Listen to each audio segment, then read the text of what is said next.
Ontem o STF tomou uma decisão, né, uma atitude histórica. Qual que foi a atitude, Carlito? STF decide descriminalizar porte de maconha para uso pessoal. Ministros ainda vão estabelecer a quantidade. A maioria entendeu que porte de maconha, lembre-se que não é qualquer droga, tá? Porte de maconha para uso pessoal deve ser um ilícito administrativo e não penal. Ministros ainda vão definir ali o parâmetro para separar usuário de traficante. Por quê?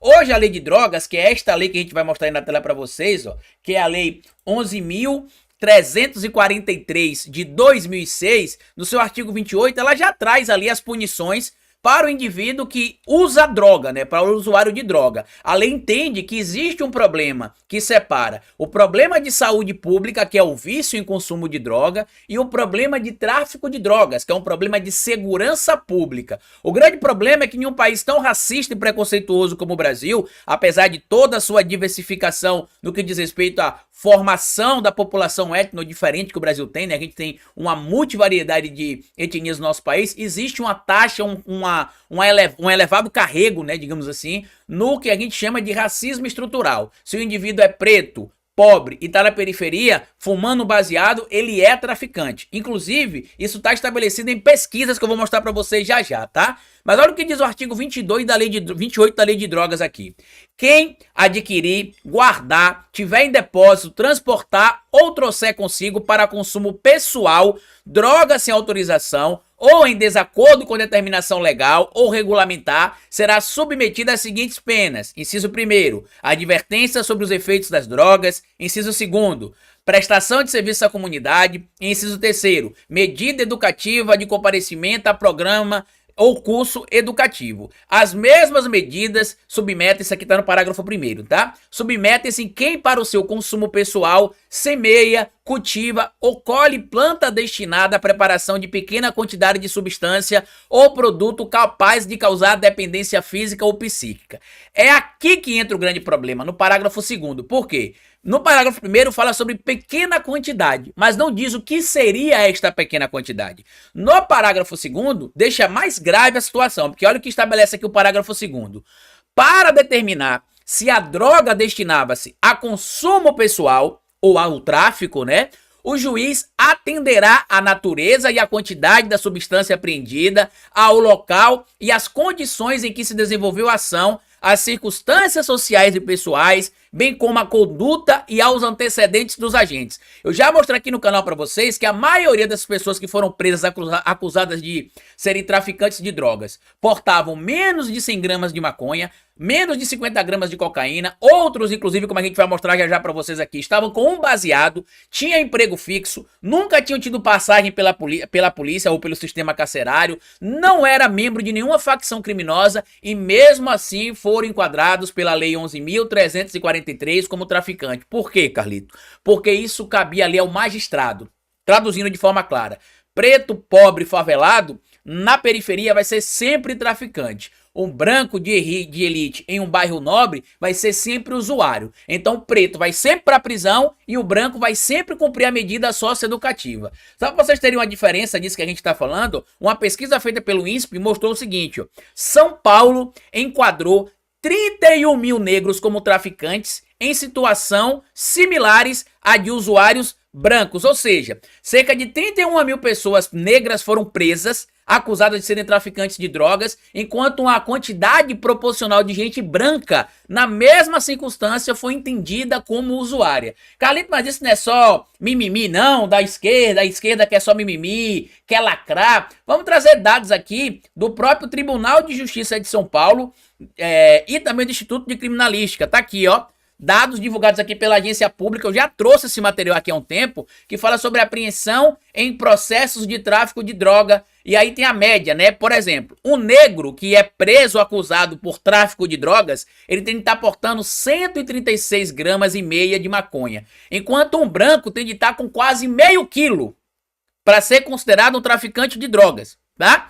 A cocaína, o negro tem de ter metade da quantidade que o branco precisa ter para ser considerado um traficante de drogas. E aí o branco vai cumprir o que a lei estabelece aqui, que são essas medidas socioeducativas, né? Advertência sobre os efeitos das drogas, prestação de serviço à comunidade, medida educativa de comparecimento a programa de curso educativo. O negro não.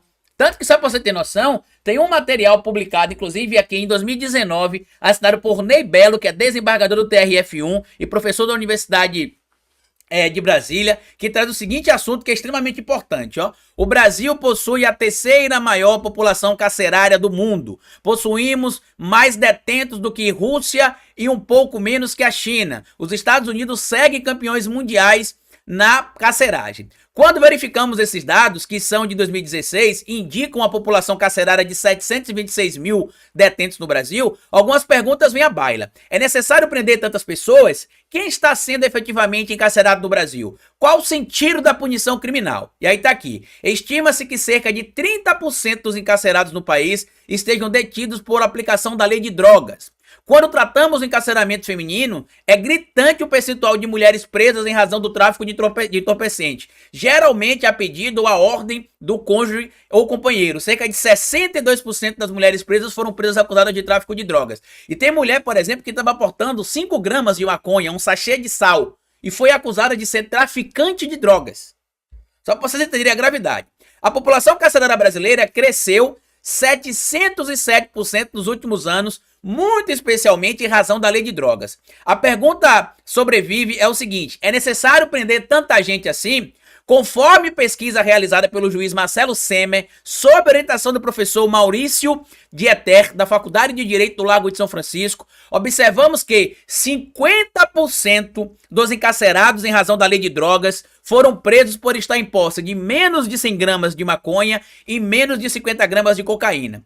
Não está em causa a prática de homicídios, de roubos ou de latrocínios, mas tão somente a porte, ou melhor, a posse, para o uso próprio ou de terceiro caracterizada como tráfico. As prisões ocorrem porque em 73% dos casos geram prisão em flagrante, convertida em 95% dos casos em que a apreensão segue para a condenação definitiva.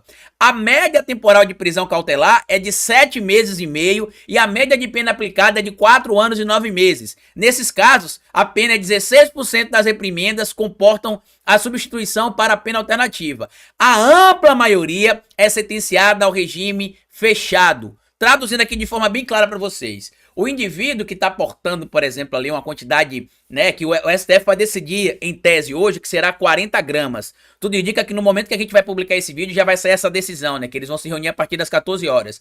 A tendência é que se entenda que portar 40 gramas de maconha não pode ser caracterizado como tráfico de drogas. Eu até vi ontem o ministro Luiz Fux, né, dizendo que o Dr. Drauzio Varela falou que quando ele atuava ali no Carandiru, ele via vários e vários presos fumando maconha e que se fumava 30 cigarros de maconha por dia, para você ver como o efeito era nocivo. Eu recomendo então ao ministro que procure saber dados de quem, por exemplo, fuma 30 pedras de crack por dia, se tá vivo aí até hoje.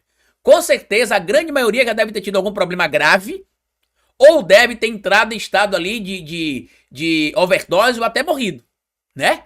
Se o indivíduo precisa usar 30 cigarros de maconha para ficar doidão, como ele disse no julgamento dele, qual que é o sentido dessa informação? Outro ponto, o Dr. Drauzio Varela, quando deu entrevista pro Podpah, ele disse que é falsa a informação de que a maconha é porta para outras drogas, que é falso que maconha cause problemas mais severos e que também é falso que a maconha seja prejudicial gravemente à saúde, como muita gente tem falado por aí. Então, na justificativa do ministro o ministro Luiz Fux, a informação também está errada. E ele usou um médico que é contrário a esta proibição, diferente do que ele tentou passar no voto dele.